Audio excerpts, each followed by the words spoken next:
Salmo 60. Dice el versículo 1, oh Dios, tú nos has rechazado y nos has quebrantado, te has airado. Y si Dios hace eso, es justo que haga eso.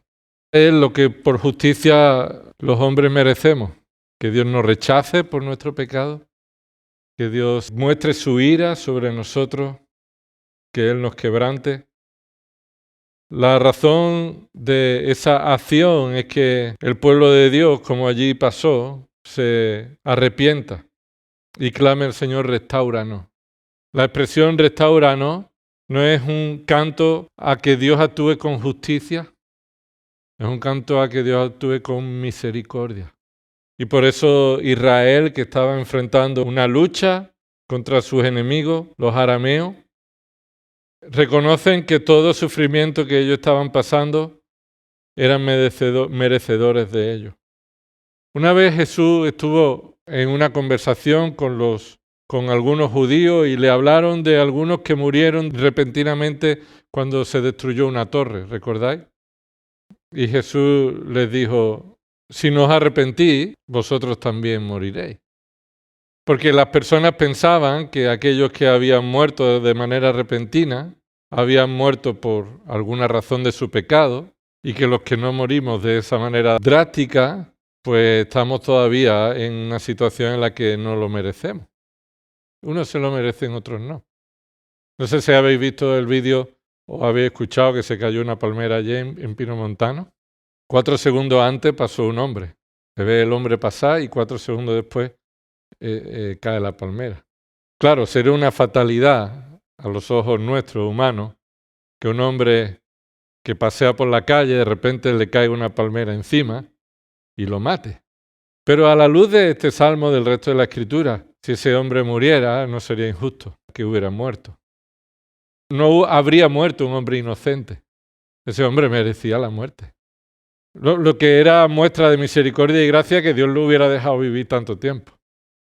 Si fuera creyente, sabemos que el Señor tiene guardado y protegido la vida de esa persona.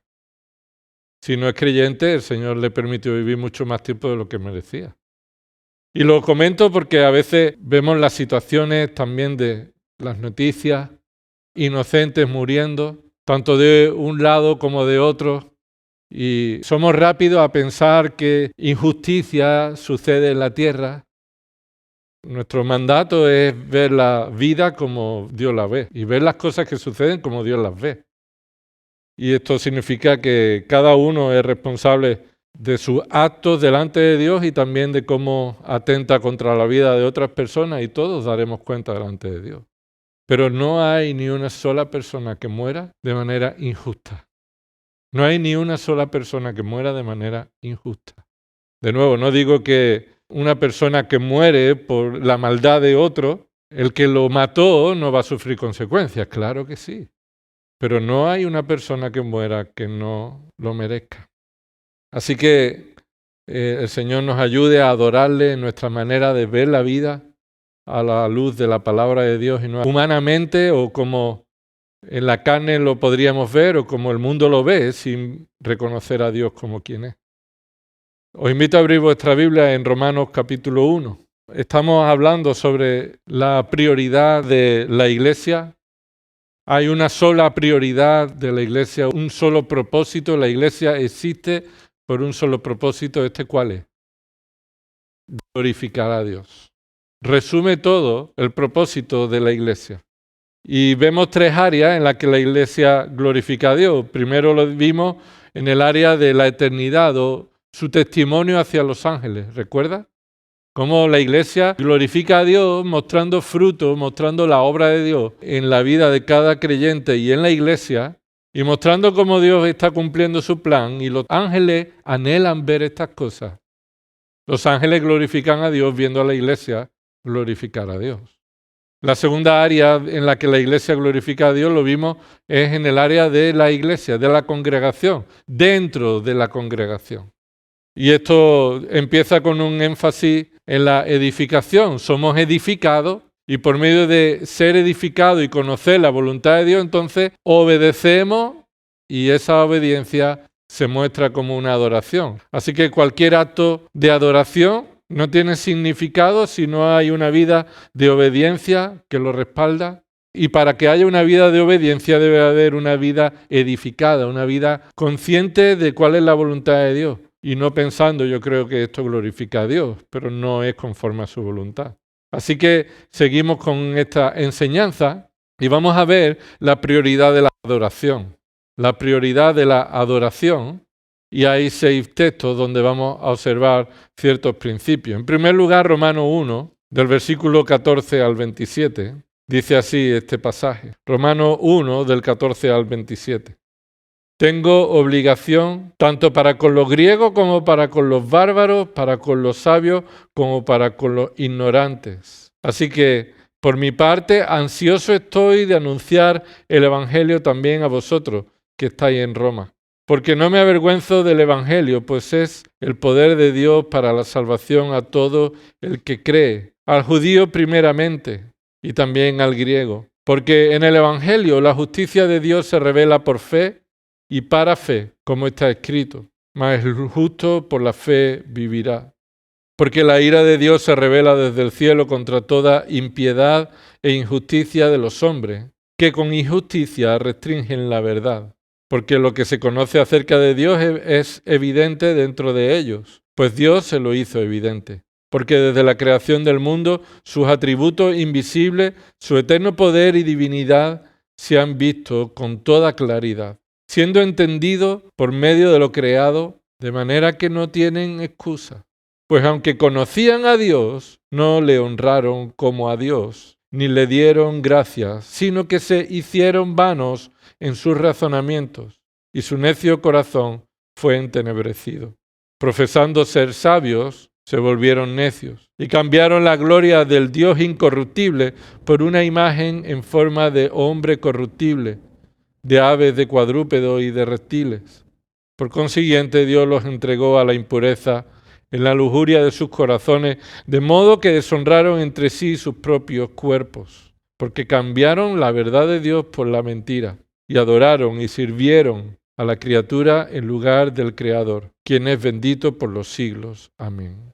Por esta razón Dios los entregó a pasiones degradantes, porque sus mujeres cambiaron la función natural por la que es contra la naturaleza. Y de la misma manera, también los hombres, abandonando el uso natural de la mujer, se encendieron en su lujuria unos contra otros, cometiendo hechos vergonzosos, hombres con hombres, y recibiendo en sí mismos el castigo correspondiente a su extravío.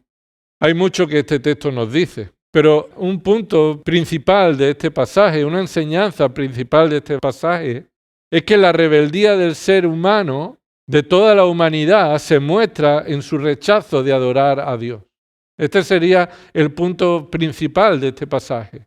La humanidad se rebela contra Dios y la primera forma en la que se muestra es que rechazan adorar a Dios como Dios. No le honraron, dice ahí el versículo 21. Pues aunque conocían a Dios, y ese conocimiento de Dios es un conocimiento sin excusas, lo acaba de decir el versículo anterior, no tienen excusas para decir no conozco a Dios. Ellos saben que Dios existe. ¿Cuál es la forma en la que se rebelaron? Dice el 21. No le honraron como a Dios, ni le dieron gracias.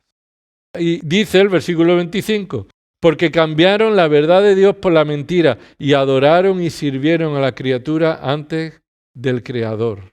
Observa el 25, dice, adoraron ¿y qué? Y sirvieron. Esa es la expresión de adoración. El servicio se muestra a quien tú adoras. Así que la rebelión, la rebeldía del ser humano es cuando mostró que no iban a honrar ni adorar a Dios como Dios, sino que se honraron a sí mismos. Porque dice el versículo 23, cambiaron la gloria del Dios incorruptible por una imagen en forma de hombre corruptible.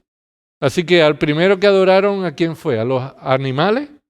¿A las aves, los cuadrúpedos y reptiles? ¿A quién adoraron primero? A nosotros mismos. Así que cuando no adoras a Dios, lo estás cambiando por ti mismo. Y esto es lo que la humanidad ha hecho. Y por eso esta es la prioridad de la iglesia. La prioridad de la iglesia es adorar a Dios, honrándole como quien es Él y sirviéndole como consecuencia de ello. Y esa es la forma en la que el Evangelio va a mostrar la restauración de la humanidad, de aquellos que se rebelaron contra Dios. Dios los va a salvar, los va a restaurar para que de nuevo hagan aquello que Dios determinó que hicieran desde el principio. Así que la Iglesia tiene una prioridad y es mostrar en su vida, mostrar en su servicio, en su adoración, en su vida de obediencia, en su honra, que Dios es Dios. Y por tanto nos sometemos a su verdad, nos sometemos a su plan, a su palabra. Efesios capítulo 1, versículos 6, 12 y 14. ¿Cómo sabemos que la adoración a Dios es prioritario en la Iglesia? Según esos versículos. Efesios 1, 6, 12 y 14. ¿Por qué redime a los creyentes? Con el propósito y la razón final de que seamos para alabanza de su gloria. Por eso es prioritario, porque tú fuiste redimido para eso. Porque tú fuiste redimido para que la gracia de Dios se mostrara. Y no para que se mostrara tu capacidad de elegir a Dios, ni tomar una decisión por Dios, ni creer en Él como fruto de tu libertad. No. Por la obra soberana de la redención, por su elección, por su predestinación, por su santificación, por su redención, por toda la obra perfecta que Él comenzó y terminará. Y todo muestra una prioridad, la prioridad de la adoración, de la alabanza.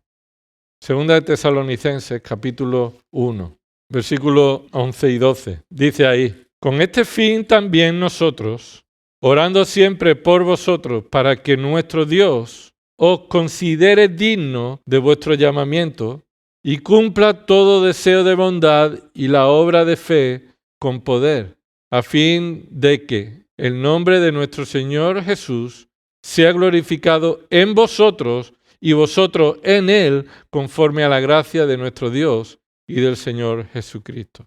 Y de nuevo vemos aquí que Pablo está orando por los creyentes para que Dios obre en ellos tal como ha empezado a hacer, si es que son dignos del arrepentimiento. Es decir, si es que Dios los llamó a salvación, esto se muestra en una vida de obediencia a la fe. Porque observa que dice, Dios os considere digno de vuestro llamamiento y cumpla todo deseo de bondad y la obra de fe con poder. Ahí lo que está mostrando es que si Dios os llamó, como Efesios 4 dice, pues que Dios actúe en vosotros conforme a ese llamamiento. Y entonces Dios cumpla en vosotros todo deseo de bondad y la obra de fe. Y esta obra de fe es la obra conforme a su palabra revelada. Así que todo lo que Dios empezó en nosotros lo terminará. Pero de nuevo el versículo 12 muestra un propósito final. ¿A fin de qué? ¿Lo ves ahí? ¿A fin de qué? Que Dios obre en vosotros, a fin de que el nombre de nuestro Señor Jesucristo sea glorificado en vosotros. Esto es por medio de vosotros. Por la obra de Dios en vosotros, la glorificación de nuestro Señor Jesucristo sea manifestada. Así que aquí lo que está hablando es que no solamente hemos sido redimidos, como hemos visto en Efesios 1, sino que el versículo 11 del capítulo 1 de 2 de Tesalonicenses dice que somos transformados. El versículo 11, Pablo está orando para que Dios los siga transformando, cumpliendo todo deseo de bondad y obra de fe en ellos. Está orando para que el Señor continúe transformándolos. ¿Para qué? Para que seamos para alabanza de su gloria. Cada vez que tú abandonas el pecado en dependencia del Espíritu, cada vez que tú confiesas tu pecado y creces en santificación en tu vida, eso, aunque nadie lo viera, aunque nadie viera ese testimonio en tu vida, aunque hubiera sido un cambio en tu corazón que no salta a la vista al resto de las personas, eso glorifica a Dios.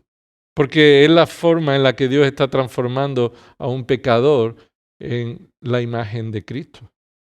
Por eso somos transformados para la gloria de Dios. Somos transformados, santificados para su gloria. Primera de Pedro, capítulo 2.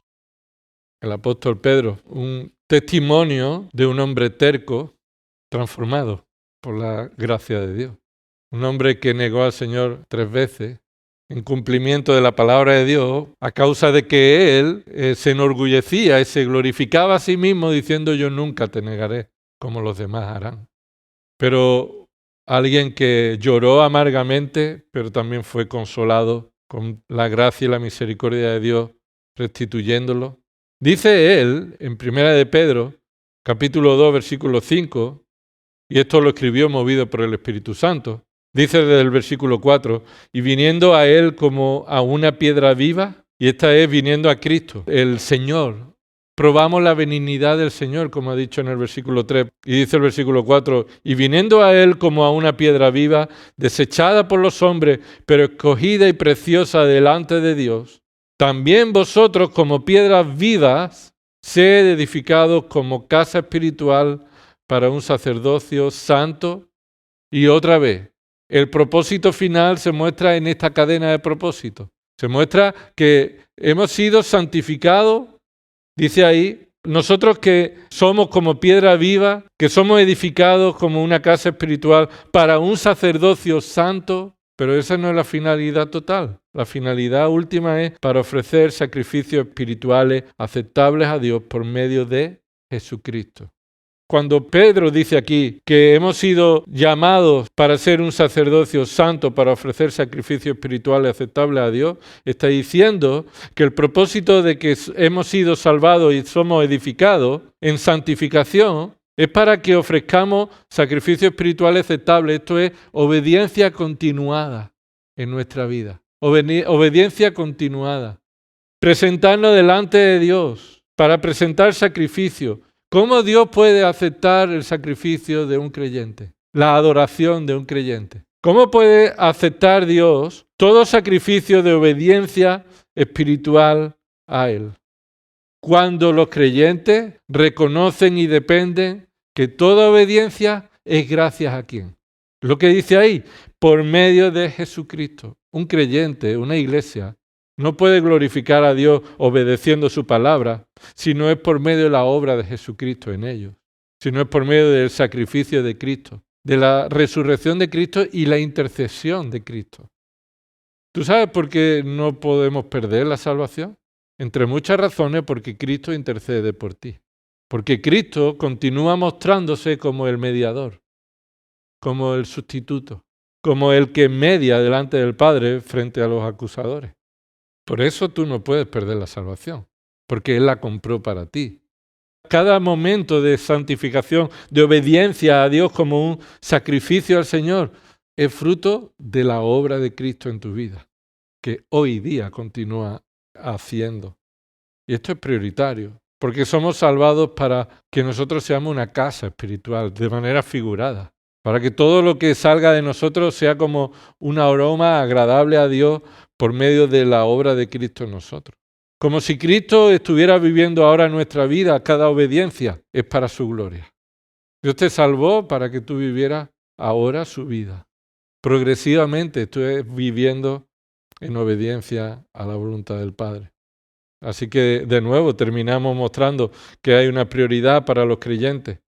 En nuestra comunión, en nuestra expresión de adoración, hemos cantado una canción y no tiene sentido esa canción, no pasa de este techo si no viene de un corazón salvado y que está siendo transformado a la imagen de Cristo. Romanos capítulo 12, versículos 1 y 2, vuelve a decir Pablo, ya no es Pedro, es Pablo, pero es el mismo autor, ¿verdad? El mismo autor. ¿Quién escribió la palabra de Dios? Pablo y Pedro y muchos hombres, pero el Espíritu de Dios estaba obrando para escribir todas las palabras que salen de la boca de Dios. Así que lo mismo que dijo Pedro, lo está diciendo Pablo en Romanos capítulo 12.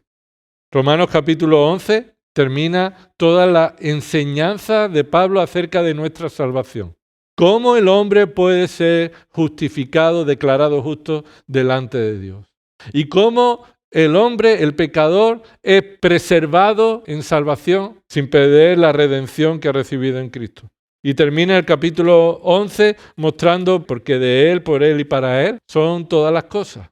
A Él sea la gloria por los siglos. Amén.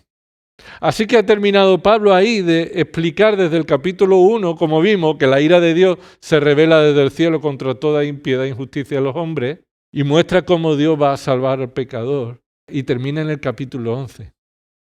La siguiente idea acerca de por qué hemos sido salvados viene en el capítulo 12. Dice el versículo 1, capítulo 12, por consiguiente. ¿Qué significa esa palabra por consiguiente? en referencia al anterior o como consecuencia de lo anterior, por aquello que acabamos de decir, por todo eso que hemos dicho de la obra de Dios salvando a los pecadores y trayendo juicio sobre los que no creen. Pues a consecuencia de eso, ¿qué dice? Hermano, os ruego por las misericordias de Dios, es decir, teniendo en cuenta que nada de lo que hacemos merecemos, sino es por la misericordia de Dios. Os ruego no por vuestros méritos, sino porque Dios es misericordioso con vosotros, que presentéis vuestros cuerpos, y vuestros cuerpos son los cuerpos que Dios ha salvado, ha terminado de decir. Y Dios va a preservar por la eternidad, y nada ni nadie os podrá separar del amor de Dios que es en Cristo Jesús. Así que esos cuerpos que Dios ha redimido, presentéis vuestros cuerpos como sacrificio vivo y santo, aceptable o agradable a Dios, que es vuestro culto racional o espiritual. Esa palabra racional puede ser traducido como espiritual. Vuestro culto espiritual es presentar vuestros cuerpos, vuestras vidas, todo lo que hacéis, pensáis, decís, lo que no decís, lo que no hacéis, que sea consecuencia de lo que Dios ha hecho en la salvación y por tanto sea un sacrificio. ¿Sabes qué caracterizaba a los sacrificios del Antiguo Testamento? Muchas cosas, pero una de las cosas que caracterizaba a los sacrificios del Antiguo Testamento es que los animales había que atarlo antes de ponerlo en el altar. El sacrificio vivo es el sacrificio que voluntariamente se acerca al altar y se ofrece a sí mismo como ofrenda al Señor voluntaria, como consecuencia de haber entendido la obra de Dios en tu vida. Nada tiene sentido en tu vida si no es en relación a la persona y la obra de Dios y la gloria de Dios. Nada tiene valor. Y eso tiene que ver con nuestra forma en la que nos relacionamos con el mundo, porque dice el versículo 2, y no os adaptéis a este mundo. Si te adaptas a este mundo, no vas a hacer un sacrificio vivo agradable a Dios. No lo vas a hacer, porque te adaptas a un mundo que rechaza a Dios, no honra a Dios, sino que adora a ¿quién? Hemos dicho en Romanos 1, se adora a sí mismo, busca sus propios propósitos. Entonces no te adaptes a este mundo. Has sido salvado de este mundo para vivir como extranjero de este mundo. Así que dice, no os adaptéis a este mundo, versículo 2, sino que transformaos mediante la renovación de nuestra mente. ¿Qué significa esto? Que la palabra de Dios transforme vuestra manera de pensar acerca de vosotros, acerca de la vida, acerca de Dios, acerca del tiempo, acerca de todo lo que afecta a nuestra mente y decisiones, para que verifiquéis, para que conozcáis, para que veáis cuál es la voluntad de Dios, lo que es bueno, agradable, aceptable y perfecto. Así que necesitamos ser transformados para la gloria de Dios y presentar así un sacrificio voluntario, un sacrificio vivo, una vida de sacrificio de obediencia. Y terminamos este texto, 1 Corintios capítulo 10. Esta prioridad sobre la adoración. Es prioritario todo. Hemos sido salvados para eso. Somos transformados para eso. Somos santificados para eso. Nuestra mente tiene que cambiar para que entendamos que este es el propósito de la vida. El propósito de la vida no es levantarte y trabajar. Ese no es el propósito de tu vida. El propósito de tu vida es entender que todo lo que hagas sea conforme a la voluntad de Dios y por supuesto trabajar conlleva a eso. Pero no es el propósito de tu vida trabajar y todo lo que puedas comprar con el dinero de tu trabajo, sino que el propósito de tu vida es que agradezcas a Dios cada mañana el día que Él te da, el descanso que Él te da y que el Señor te ayude a crecer en el conocimiento de Él y de la obediencia a Él. 1 Corintios capítulo 10, versículo 31. Entonces, ya sea que comáis o que bebáis o que hagáis cualquier otra cosa, hacedlo todo para la gloria de Dios. Y la pregunta es, ¿cómo podemos comer y beber para la gloria de Dios? ¿También la comida y la bebida? Sí, por ejemplo, pongamos un ejemplo, un simple ejemplo. Cuando te ponen una comida que no es de tu agrado y la rechazas, no estás glorificando a Dios. Tan simple como eso. Cuando hay algo que no te gusta y lo rechazas y te quejas, eso no es glorificar a Dios. Porque cada plato y cada comida y alimento que tenemos proviene de la gracia de Dios. Así que todo lo que comemos es de su provisión. Y es simplemente una forma, un ejemplo de cómo esto se pone en práctica. Todo lo que hagamos sea para la gloria de Dios, es decir, todo lo hagamos en la conciencia con los ojos de Cristo, de la palabra de Dios. Como hemos leído en el Salmo 60, Dios tiene derecho y hace bien con retirarse de nosotros, con entregarnos al enemigo y con derramar su ira sobre nosotros. Eso es lo que David dice en el Salmo 60. Tú has hecho esto, pero no se está quejando, cuidado. David dice, tú has hecho esto y te clamamos a ti para que por tu misericordia tú nos restaures. Y ve David la vida como Dios la ve. Y no se deja guiar y engañar por su pensamiento o por lo que el mundo le presente. Entonces todo lo que hagamos debe ser alumbrado, guiado por la sabiduría insondable, inescrutable del Dios único y verdadero y sabio. Y todo será para la gloria de Dios cuando lo hacemos en consecuencia al Evangelio de Cristo, a su gracia y a su palabra. Señor, gracias te damos esta tarde por recordar la prioridad de la adoración en nuestra vida.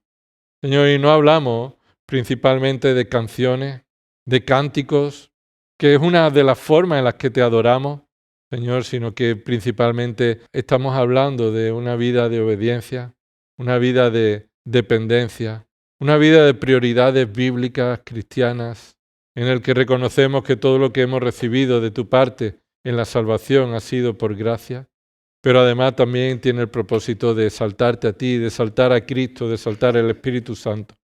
Y Señor, por eso queremos rogarte, Padre, en primer lugar que perdone nuestros pecados, que no queremos esconder que delante de ti seguimos pecando cada día, ya sea de pensamiento, ya sea de lo que hacemos o lo que no hayamos hecho.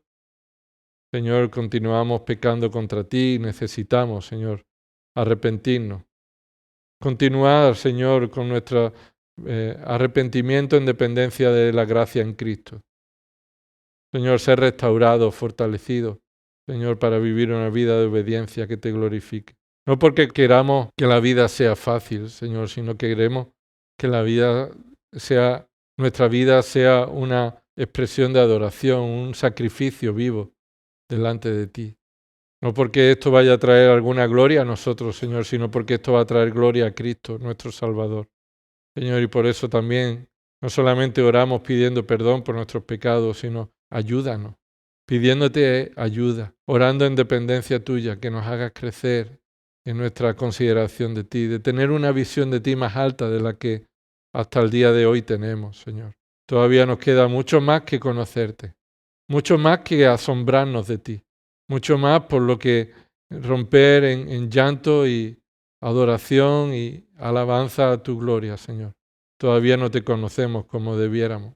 Y Señor, por eso te rogamos, haz crecer en nosotros el anhelo y el deseo de conocer tu palabra, ser limpiado y transformado, nuestra mente renovada, Señor, para no adaptarnos a este mundo, Señor, sino para hacer un sacrificio vivo santo a ti, Padre. Y que esto sea también la expresión de toda la congregación y que la iglesia te glorifique por medio de nuestra adoración, Señor, nuestras vidas de obediencia y santificación. Señor, todo oramos en el nombre de Jesús. Amén.